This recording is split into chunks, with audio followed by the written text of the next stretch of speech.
Everyone online tells you to be more productive. Wake up earlier, work longer hours, grind harder. And I tried that for years and was only able to make a few $1,000s every single month. Then I started focusing on productivity and started focusing on leverage. And since then, I've been able to make $20,000 profit every single month while only working about 1 hour per week. My time is now worth 500 times more than it was. And not because I work harder or faster, but because I only work on the highest ROI elements of the business. By the end of this video, you're gonna understand why productivity is a trap and how to systemize and outsource your business so you can only work on the highest ROI tasks. Just for reference, I really don't enjoy flexing numbers or saying figures like that, but I think it's really crucial so you can understand the drastic jump that I made just from changing the way I operate. So let's get right into it. So I do a business model called YouTube Search Automation, and the point isn't about the business model, it's about how I was operating it to begin with versus how I'm operating it now. So when I first started this business model a few years ago, I was doing everything myself. I was researching which videos to make, I was creating the videos myself, I was making the thumbnails myself, and I was uploading the videos myself. And you know, I was really hard working at this, to be honest. Every day in around 7 or 8 hours, I'd make about 25 search-based videos. And this was just like a flat out 7 or 8 hours, like very draining work every single day. And so my hourly output for videos was about 3.5 videos per hour. So I did this for a few months, and the channel was obviously bringing in money because I was stacking these videos. So the growth was nice. I was making between $1,000 to $2,000 per month, but it was a lot of work. I had to be recording 5 days a week, 8 hours a day. I was tired all the time. I was talking to a camera. My voice was very strained all the time. Like, it just wasn't enjoyable. And it wasn't smart to do it that way. And now I only work about 1 hour per week on this business. And in that 1 hour of work, that equates to 1,750 videos being created. Now, obviously, I'm not creating that many videos in an hour, but the way that I have set it up and I've leveraged a few different things allows me to produce that much content per hour I work, effectively increasing the output per hour for my time by 500x. So my value of my hour is also 500x increase. So let's talk about what leverage actually is. Now, leverage is a way of amplifying the returns for your input. When you increase your leverage, the input that you put in is going to be the same. If we put 1 hour in, we might get, let's say we get $1 out, or we might get $10 out per 1 hour of work we put in, for example. Now, the difference between these is 10x. But the amount of work you put in has remained the same. So somewhere within here, whatever you've done, you've 10x'd your leverage, meaning your returns have been 10x'd. And this is very important because if you try to just be more productive every single day and do more work, you might be able to add like 1 to 2 hours, maybe 3 hours per day of extra work. I'll give you an example. Let's say you work for currently 8 hours a day. 8 hours a day. Now, for argument's sake, let's say your hourly rate is $10. That means that your 8 hours is going to be worth $80. Now, in a traditional job, let's say you get $10 an hour. If you wanted to go ahead and work 12 hours, let's say, so 12 hours a day, you're only going to earn $40 more. You're only going to earn a little bit more. But let's say we can somehow leverage our time to be worth $20 an hour. By doing that, we've doubled how much we make for the same work. So we're now making $160 for 8 hours instead of $80. We're doing the same amount of work, we're not putting any more effort in, we've just got like some kind of leverage point. Now, generally in jobs and things where you get paid an hourly salary, the leverage point is going to be your qualification usually, or what line of work you're in. So if you work at the supermarket or McDonald's or something like that, you're not going to get paid that much because you have no leverage, you have no skills to leverage. Whereas if you are a lawyer, you've got a lot of skills to leverage, which is why they get paid more per hour. So that's a basic understanding of how leverage works. If we can increase how much we make per hour, how much our hourly value is, we're going to increase how much we can make way more than if we increase how many hours we work. You know, if we can get this hourly rate to $100 an hour, well, we're making $800 a day. And so even if you work 24 hours a day, you're still nowhere near this number. So amplifying the amount you make per hour, way more effective than increasing the hours you work. So we kind of understand that now. This chart here explains the different forms of leverage within a business. Now, I didn't make this chart. This is from a book, The Almanac of Naval Ravikant, and it's a good read. I'd recommend reading it. It talks about many different things about business. But one of the things he covers in it is the different ways you can leverage time. There's a pyramid here, and the more you go up it, the more valuable the leverage is. So it starts off at labor. Obviously, this is just the amount of hours you put in. So if you put 12 hours in compared to 8 hours, then obviously you're going to do more. You're going to make more. But the next thing you can put in is capital. So capital is a great leverage point. If you have $1 million and you put this into some kind of investment, like let's say for investment, the S&P or something like that, you might make 8% a year. 8% a year equals 80K. So this first form of leverage, you're going to turn, 1 hour of work can make you 80K. All you need to do is essentially just dump that into the investment, and then it's just going to make money from there. The problem with the capital leverage is that not a lot of people have $1 million just sitting around. If you have $1 million sitting around, you've already figured out how to make money. And so this is kind of not accessible for most people because you need a big starting sum. The most effective points of leverage are code and media. So the first one, code, basically means that you can optimize a task, make a task faster, make a task more accurate, more cost effective, whatever it might be with code. So instead of having somebody going through a spreadsheet and adding up numbers one by one or doing it on a pen and paper, you now have systems and pieces of code that do it for you. So it might take someone 100 hours to add up a load of numbers with pen and paper. Code can do it instantly. So, let's say you can do it in 1 hour. You've added 100 times leverage on that specific task. Now, media is a good form of leverage as well, because media, you can make a piece of media once. Let's say you make a Instagram reel. You can make that reel once, and that can reach 1 million people. And so the leverage you have on that piece of media is so high because of the amount of people that it can reach, the amount of impact you can have. If you get 1 million people to watch your YouTube video, you can get a % of these people to buy. So this is very, very valuable. So it's leveraging your time very, very well. So what we're doing here is we're not putting in more hours of work to get these outputs. We're just optimizing what our time is spent on. Now for me, when I was building my YouTube business, as I said, I was making all the videos myself. I was doing 3.5 an hour. So that's how much I was doing per hour. The first step that I took to optimize the business was I hired somebody who could make the videos for me. And so that meant all I had to do was spend about 1 hour a day getting him the keywords. So my 1 hour a day was now spent on doing the keywords.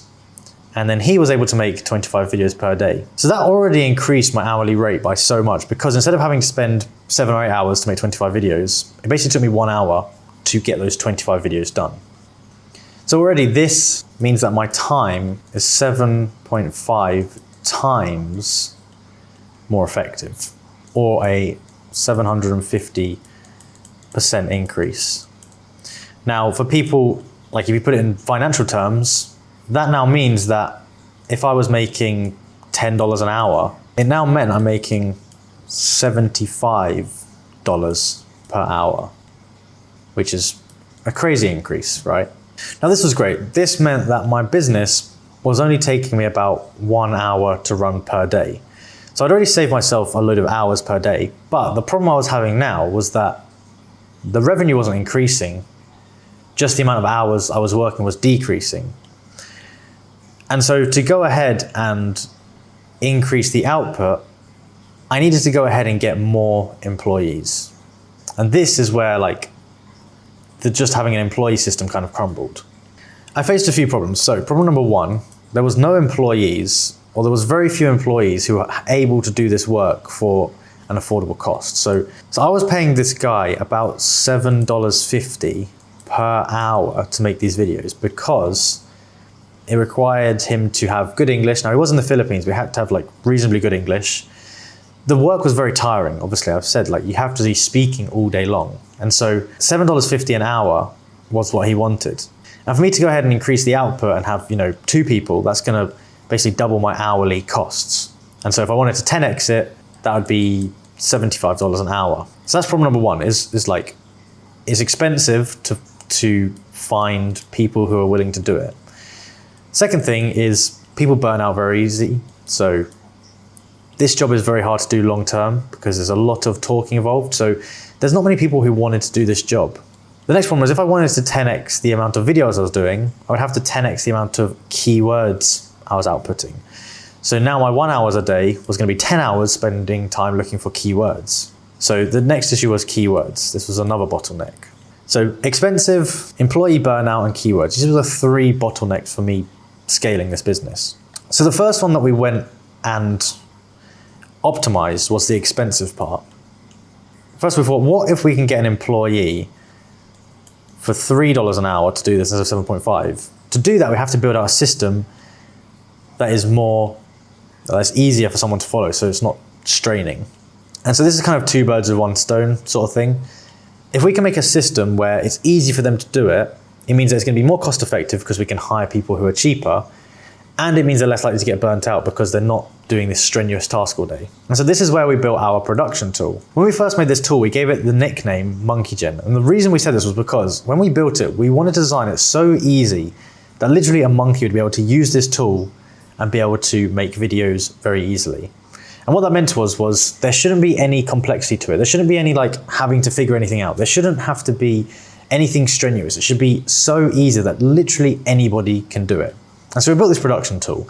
It took us a lot of time to kind of plan it out and make the workflow and then actually build it and then test it and optimize it to make sure it actually worked properly. But what we came up with was a tool which used AI heavily and code to essentially make the task incredibly easy. So this meant that the person no longer needed to do any editing. They no longer needed to use their voice. They no longer needed to think about what they were doing essentially. It was just basically a data entry job now. So we made the job so much easier with this code and AI. So not only did it make it cheaper for us because we only had to hire people with data entry knowledge so we could pay $3 per hour, it also meant that the work was easier to do, so it was quicker. So before we were doing 25 videos per day per employee. This meant that one employee was able to do 45 per day because it streamlined the process so much. It cut out so many steps. They didn't need to do a voiceover. They didn't need to script it. They didn't need to do any editing. It meant that it was so much more optimized. So for $3, they could make 45 videos a day, $3 an hour. And so now our employee costs per video were about 45 cents, roughly. Something else we had to add into this is the cost of AI and code because we heavily used AI for this. So the additional AI costs is like 50 cents, roughly. So for a total price we're looking at was roughly $1, just a little bit under $1. But not only did this mean we can make a lot more videos per day, it meant they were cheaper, it meant they were faster to make, it meant the quality was higher, and it meant that our pool of people that we could hire to do this job was so much bigger. Before it was like nobody wanted to do this job. Now it's like anybody can do this job. And it also meant people aren't going to get burnt out, so they're going to be with us consistently. So we alleviated these 2 problems with building a production software. So now really we needed a bit of capital, but we had some capital. This is just a normal part of growing the business, just investing some more money into it. So now per hour of work, we could do about 25 keywords. We could find 25 keywords. What we needed to do was increase this because otherwise we're going to have to work more hours. So this is where we built our keyword tool. And the way the keyword tool works is it basically finds us the highest paying keywords for every single niche. I won't go into detail. So now means that 1 hour of my time can get 2,000 keywords. And then I can give those 2,000 keywords to the team and they're going to produce them for me. So I'm now getting 2,000 videos made for about an hour of work. Now in reality, we basically scaled up the team, and it meant that every month we were producing about 7,000 videos, and I was doing about an hour a week of keyword research. So when you divide this by 4 hours, you get about 1750. So 1,750 videos was being made per 1 hour of my time, which is a 500x increase on where I started. At first I was doing, 3.5 videos per hour. And now by leveraging the code, leveraging the capital, and leveraging the labor of people's time, it's a 500x increase. And this is why, number one, productivity is a trap, because even if I was to double the amount I was doing per day, if I was doing 16 hours per day, that still would have, my hourly rate would have still been the same. My daily videos would have doubled to like 50, but it's just nowhere near this at all. So how do we actually go about doing this for your business? The first thing is you need to map out what you're doing. You need to get a full process of everything you do on a day-to-day basis. So you're gonna have to very accurately map out every single step that you're doing. And so once we've mapped out the whole process of what we're doing, we need to kind of decide what stuff needs our touch, what needs our brain to do, and what stuff is kind of rule and repetition based. So this really depends on your business. Obviously there's parts that you just repetitively do, and there's parts that you need to be creative for in your mind. Ideally in a business, you need to be doing nothing. It needs to be a point where it's like fully not using your creativity. But let's say in a traditional YouTube sense, title and ideas, you would have to do. Let's say that's your job because this is important. Let's say scripting, you don't need to do. Let's say someone could do that. Voiceovers, you definitely don't need to do. Someone could do that with code. Editing, you don't need to do that. It's very repetitive. Thumbnails, you can get a thumbnail editor. Quality control, if you have a procedure for it, then you can do it. Then you can outsource it. If not, maybe you can look at it yourself. And uploading, obviously, you can go ahead and outsource. So every single one of these here is a process that doesn't require your unique touch or your unique sense. So now we've got each of the things mapped out that we need to outsource. We're going to really map out the process for each of them. So for every single one, we're going to have the goal of the step. So the goal of the script writing step is to write the script for the voiceover. Simple as that. What inputs are given when writing a script? What are the steps for writing a script? Do you write the hook first? Do you, how do you write your script? Do you have an example of an output that's perfect? Do you have a definition of when a script is done? So all of these things you need to write down for the script. And so the goal here is obviously to write it out so step by step that you could find somebody who can look at this and pick it up quickly, and after a bit of training, understand that process and do it for you. So you need to really map it out in detail. And so if there's areas that are judgment based, then these can't really be outsourced because you won't get consistent results. So you basically want to standardize every single step in the process so that it's consistent no matter who does it. If you do it or an employee does it, you should get the same output each time. That's the important part, it's the same output. And so once you've gone ahead and done this for every single step, you should have essentially an operating manual, like a step-by-step guide that you could give to an employee, train them on, and they'll be able to do your role. Now, if you've done it well, you'll be able to pay someone like $3 to $5 an hour to do this from the Philippines. And this will, first of all, value your time higher. If you're doing it yourself and somebody can do it for $3 an hour, you're valuing your time at $3 per hour, which is just, why would you do something that you can outsource for $3? So it's the same as someone offering you a job and saying, I'll pay you $3 an hour to do it, and taking that job. You obviously want to be doing something better, higher leverage of your time. And so this is the first step. We've now got our sort of labor leverage. We're not putting the work in anymore. We're using someone else's labor, combining this with a bit of our capital, and we're leveraging all of these elements. This is good, but the labor is the least leverageable part, because obviously you have to put cash into that, and it requires managing teams, and that can become difficult. So what we're going to do now with this map is we're going to go ahead, and this is slightly more advanced potentially. you want to try and automate as much as you can with code and AI. This is such a huge opportunity now, can be utilized and tapped into. You can now cut down so much of the process that couldn't be done before. You can do it with code and AI. Now, the obvious one is 11 Labs with voiceovers. You can get 11 Labs to do your voiceovers or some kind of voiceover model. You're instantly, if you paid someone to do an hour of voiceover for you, that's gonna be a lot of money. If you pay someone to do that, if you pay 11 Labs to do that, you can get that for a few dollars. And so most of these tasks can be outsourced with AI. So, script writing, you can get Claude to do that. 11 Labs can do voiceovers. Editing, this is a bit more of a tricky one. I'll talk about this later. Thumbnails, also probably need someone to do it. Quality control, you're gonna need someone to do it. Uploading, you can potentially get some code or AI to do it. But a lot of these can be done just by AI.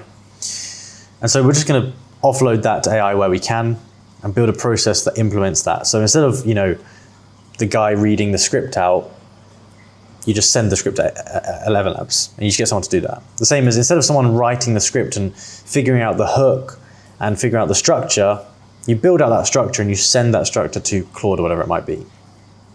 Now, with editing, this in some situations can be done with code and AI. So if you're simply just stitching videos together and you don't need fancy graphics or anything like that, you can use stuff like FFmpeg.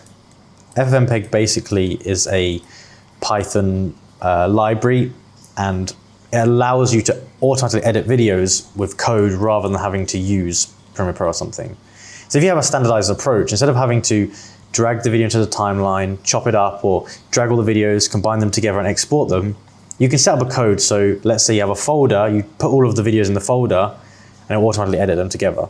Now this is slightly more complex. I'm not going to go into the technical of it, but this can be done.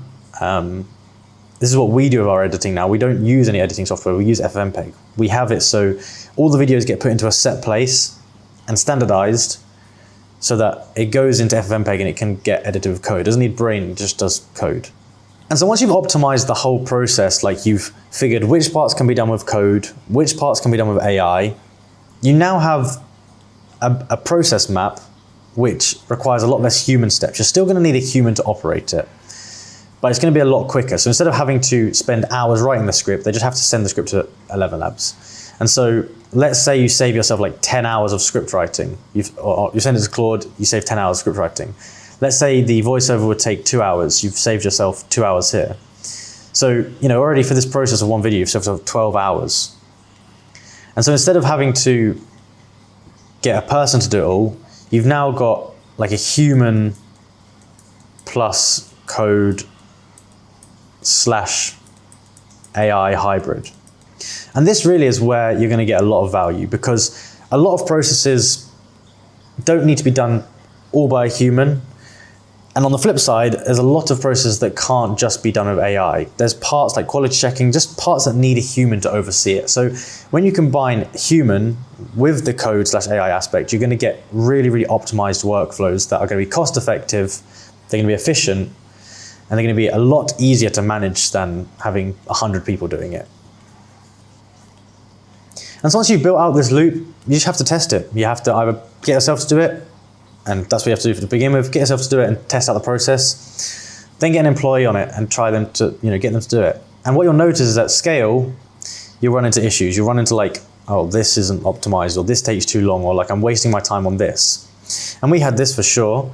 And what you do is just keep iterating and making improvements. Oh, we can save time on this bit, we can save cost on this bit. And you keep doing that in a loop and you'll eventually get this really, really nice process that's very, very optimized. So right now, it takes 6 minutes for an employee to make a video. That's from the second they see the video title to it being finished.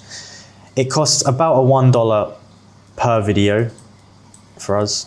Each employee can do 45 a day, and it's easy to find people to do this. We don't need like experts doing this. So this has just been a process of mapping out the process, mapping out the step-by-step of the system, the process, figuring out which parts can be done by an employee, and it's like 95% of it can be done by employees.